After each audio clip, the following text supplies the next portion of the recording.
circular motion in vertical plane. For that, we are considering different points from the point of view of velocity and tension. Because we know that in this type, the velocity goes on decreasing with the increase in height. The potential energy increases, so the kinetic energy and the speed decreases. If speed will decrease, tension will decrease. So one thing is very common, that in this type of motion, speed and tension both will go on decreasing with the increase in height. We consider the values at the highest point. Now we'll consider the 2 points, highest and lowest, being represented by H and L. These 2 points, highest and the lowest. Energy, mechanical energy must be conserved at both the points. So let's consider both the points. Kinetic energy, half V mvh square, plus its height, this is mg into 2h, height is this one. And likewise, at the lowest point, the kinetic energy will be, and no height we are supposing, we are taking it to reference point, so its height will be considered 0.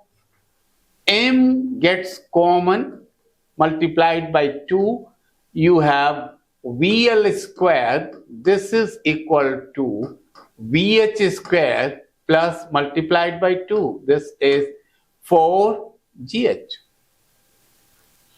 We are again interested in only finding the threshold or the boundary values for different points.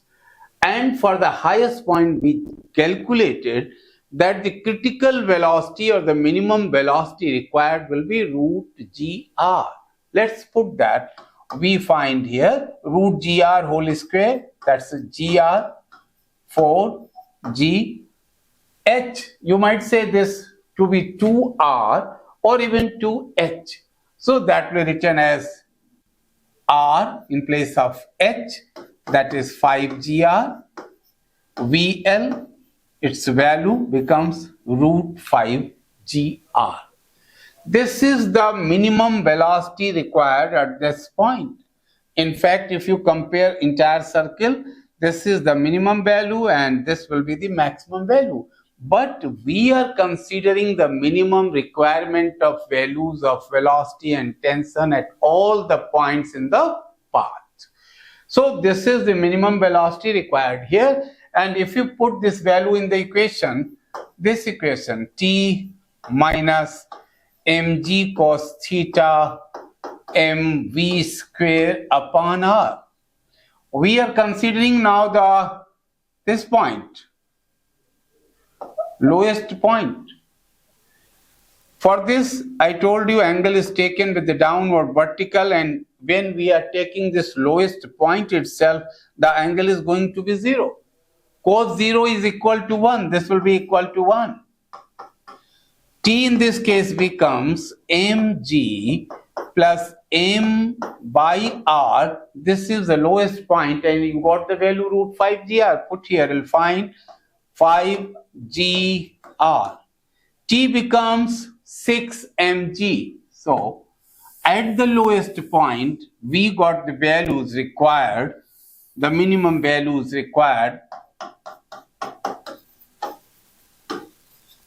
These are the 2 threshold values required for the lowest point. Similarly, by putting and by considering the 2 points on the horizontal diameter, we'll find value of t equal to 3 mg at the 2 points, and the velocity required here will be root 3 gr. One thing you must remember, ultimately the gravity is still effective here, so any 2 points you consider at the same height, you'll find that t and this speed both are equal. If some value of t you find over here, that should be exactly here also, same t. Similarly, speed also in this motion, like projectile motion, at any 2 points of equal height, velocity would be same, tension would be same.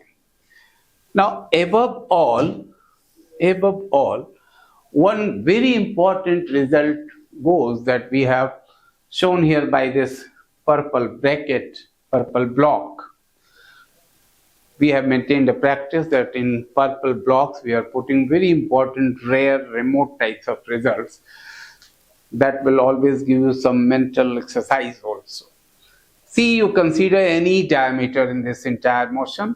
The two extremes of the diameter, try to find out the values of tension. You will notice one common thing, that the sum of the tension at both the ends of the diameter must be 6 mg at the minimum. For example, we have shown with this gentleman, this is trying to indicate the diameter. Suppose the tension here is 1.2 mg, it must be 4.8 mg. It must be, because the sum has to be ultimately be 6 mg. Remember, I have kept this thing in mind that with the increase in height, the tension decreases. So, tension is greater at the lower end and is smaller at the upper